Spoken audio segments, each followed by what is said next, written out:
বিপদ হয়েছে, আমার পা জড়ায় ধরে কানলেন চোখের পানিতে। কি হলো? কিছুই হলো না। আপনি মালিকের কাছে কাঁদেন। একটা কথা বলি ভাই, আমার জীবনে এরকম অনেকগুলো ঘটনা আমি দেখেছি, নিজে জেনেছি।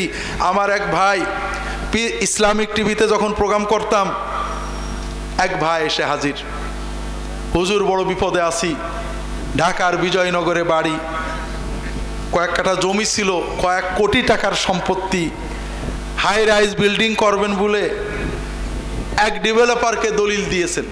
ডেভেলপার দলিলও দিচ্ছে না, টাকাও দিচ্ছে না, এগ্রিমেন্টও করছে না, অর্থাৎ জমিটাই মারিং হওয়ার পথে।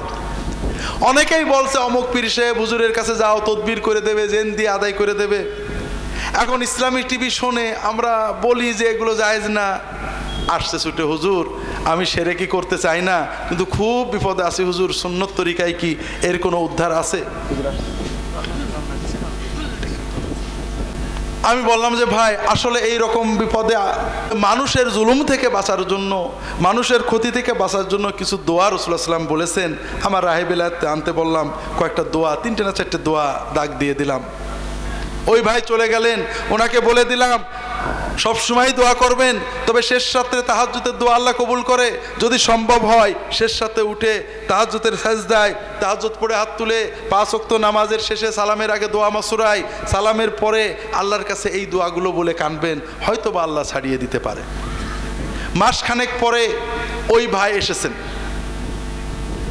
বলছে যে হুজুর আলহামদুলিল্লাহ, গত কাল না পরশু বললেন যে আমার ওই ডেভেলপার হঠাৎ আমার দরজায় এসে বেল দিয়েছে, খুলে দেখি লোকটা দলিলটা দিয়ে কিছু না বলে চলে গেল। আমি বললাম আলহামদুলিল্লাহ, খুব ভালো কথা। বলছে যে হুজুর আসলে ভালো কথা, তবে একটু কিন্তুটা কি?